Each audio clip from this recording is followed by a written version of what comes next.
I'm not so much of the practitioner in mediation and similar things. I've been more on the side of classical negotiations, but maybe I can say a few words about my impressions and experience with what I know the best is EU mediation connected with Balkan conflicts and most recent so-called success story with dialogue between Belgrade and Pristina, which is still ongoing, but which had different periods of ups and downs and some very important achievements. But before that, I cannot resist to make a few general comments concerning negotiations and state of affairs in Europe today. First, I would start from far away from one author who was writing in the time of French King son Louis XIV. His name was François de Callière, and he was one of the first theoreticians of negotiations. He wrote a book called On the Manner of Negotiating with Princes. De Callière, by his official function, was a personal secretary, private secretary to the king. And at that time, well, it was very important function as always, but a very specific one. For example, he had to write, he was literally a hand of king because he had to write letters in the name of king with forfeiting the writing of the king, including signature. So he needed to be very, very close and have confidence of king. It was time of paradigm as today the title of this conference. And the paradigm of this time was that there was a shift in European affairs from international relations that were led mainly or exclusively by war into kind of more peaceful relations. But Louis XIV, he still was a kind of warring king who spent all his long reign doing the wars with the others. So de Callière made sure that his writing would be published only after king's death. Because in his approach to negotiation, he was among the first to argue that it was more important to negotiate than to make a good war, that good negotiations were better than good war. And he said, for example, that a single word or act may do more than the invasion of whole armies. It was a kind of implicit critique of international relations of that time. He also developed very, very, I would say, deep psychological or even anthropological studies of persons, of negotiators, how to negotiate, what would be the profile, what needs to be, how we can find the profile of a good negotiator. He gives a number of qualities to good negotiators. He doesn't mention mediation, although at that time mediation was also very much in use by church representative and the others during peace conferences. But this is more or less the similar connection. He speaks what is interesting, that a good negotiator should be a man of trust, that he should speak trustfully always, that he should not lie. Maybe he can get some short-term advantage in lying or in presenting things not as they are, but in the long term he would lose. He is also going deep into personality of a human. He was explaining how it is important to keep the position of negotiator and to preserve even when the negotiator meets with the refusal, because he explains that there is nothing more inconsistent as a human, and that in a short time the humans are changing their position depending of context. De Callier also was speaking about Europe at that time, explaining how different events in one state, one country can affect all the other Europeans. He was speaking of Europe as he used the word republic. And actually what we have today in Europe is also, sometimes we forget, or in some parts of Europe, mainly in Brussels, they combine the word Europe with European Union, which is obviously less and less obvious with Brexit, mainly. This is to say that we are now in a new Europe, or new paradigm, speaking about Europe with Brexit. In less than 1 year, we will have one of major European powers that will be out of European Union, and decades-long narrative about European Union, about union of all Europeans in the future, will not be anymore possible to be used. This narrative is changing. Moreover, because there are other issues, European issues that are changing. We have on the other side of the continent another power, which is Turkey, that is been for 35 years a candidate for membership of European Union, and as you know, nobody knows whether or ever Turkey will become member of European Union. And moreover, and most important, I think, for European future, it was mentioned yesterday, is the future of relations between European Union and Europeans and Russia. This situation that is degrading now, that is prone to new conflicts, that is in perspective, very dangerous, with a lack of constructive and middle-term or long-term solution for relations between Russia and European Union is a very worrying one and dangerous for everybody. So a part of this new European architecture that is now becoming more clearer with the Brexit, which looks a little bit more to the situation of 19th century, with several powers with their own agenda in Europe, and with one central continental power. At that time it was Holy German Empire. Now it's European Union, not very clearly organized and not very much centralized. It is a kind of reappearance of déjà vu. So the second thing is obviously how the European Union will reorganize itself after Brexit, and this is something that I'm not going to discuss today. Just to mention a third problem that we are obviously facing, and full of potential new issues, problems, and conflict for future of Europe, is the issue of governance in national state, with the situation in Catalonia, Scotland, Flanders, etc.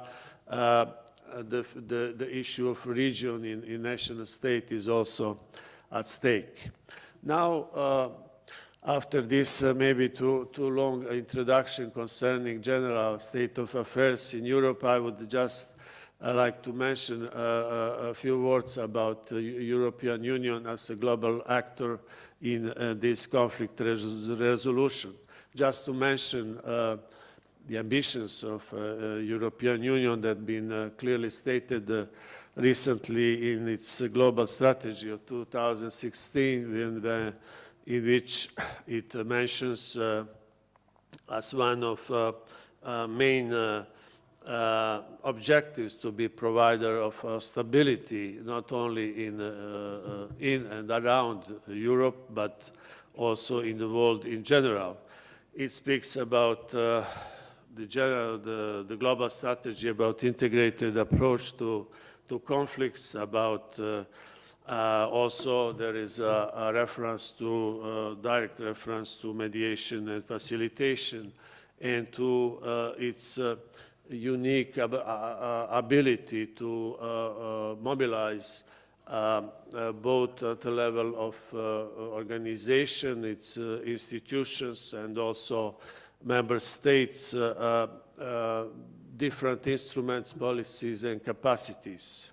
There are, yesterday, it was mentioned that in Geneva, there have been about 70,000 meetings per year dealing with world affairs or issues. In Brussels, I've calculated that they are about 50,000 meetings per year at least, organized by either Commission or Council.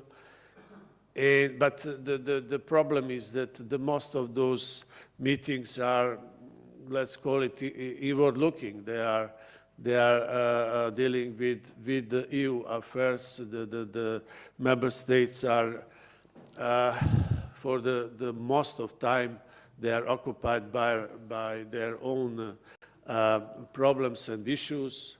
The most recent one, as we all know, is how to deal with Great Britain in future, and not so much with the foreign conflicts. Although European Union has very long experience of mediation and conflict prevention and conflict resolution.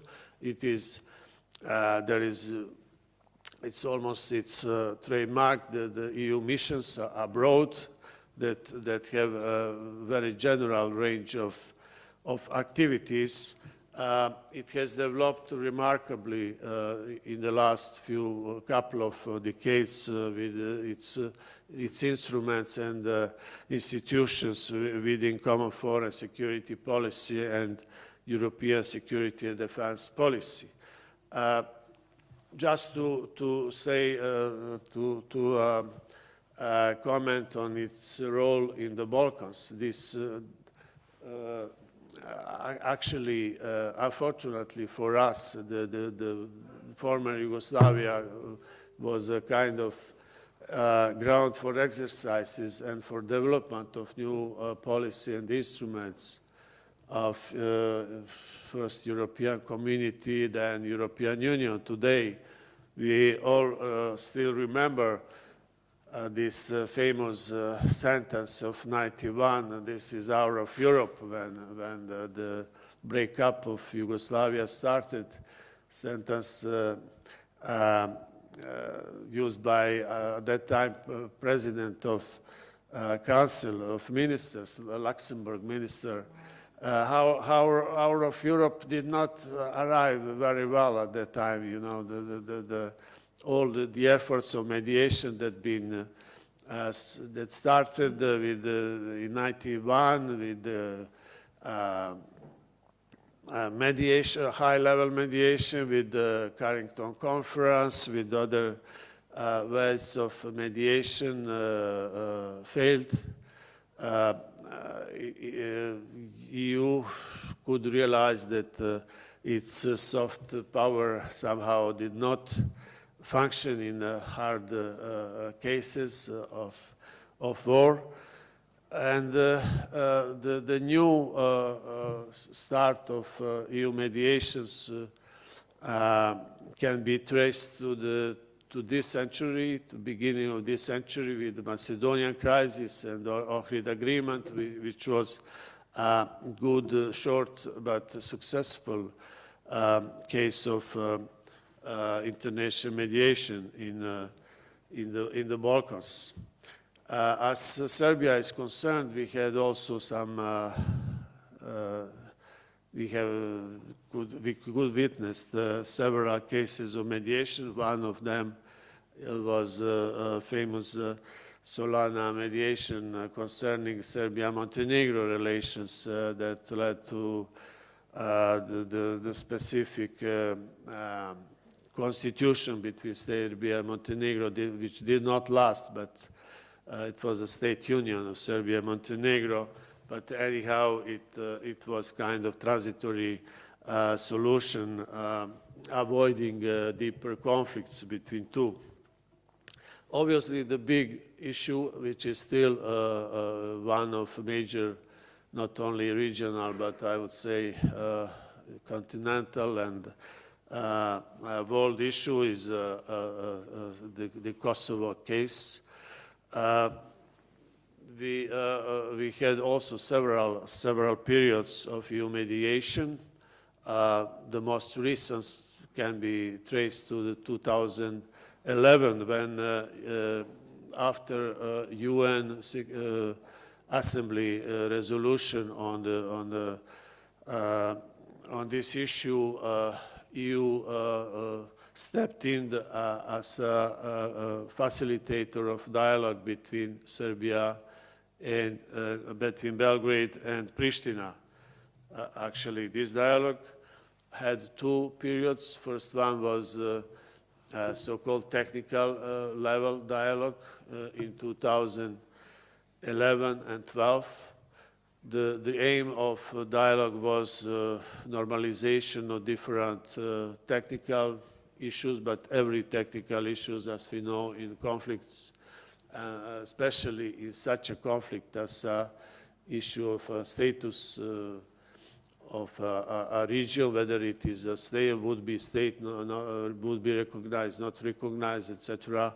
Every single very small or simple issue is connected with politics and with emotional approaches. So it was not easy to negotiate, but I would say that this first phase of technical negotiations, which led to a series of arrangements concerning, for example, movement of persons, passage of administrative or international border, depending of the place, of the position between Serbia and Kosovo. There was arrangement. Then there were different arrangements on cadastre, on different documents that been used, etc. But to progress further, in 2012 there was a change of format, and since then this mediation is so-called high-level mediation led by High Representative, first Lady Ashton, and then Mogherini,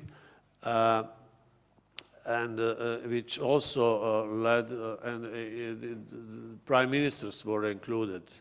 I had the possibility to be involved or to follow during a few years this intense negotiations in Brussels, this dialogue, which had a very particular way of doing. I would say that it was a really particular and specific way of negotiations. For example, it was very intense. For example, the prime ministers at that time, they were at least twice per month in Brussels. I think that Minister Dačić, who was prime minister at that time, during 1 year he was about 20 times in Brussels, more than any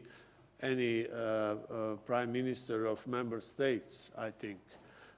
So it was rather intense for diplomats also. There was no the dialogue in theory, in EU theory, there is this distinction between facilitation, mediation, and so-called dialogue. Dialogue is open-ended process without a final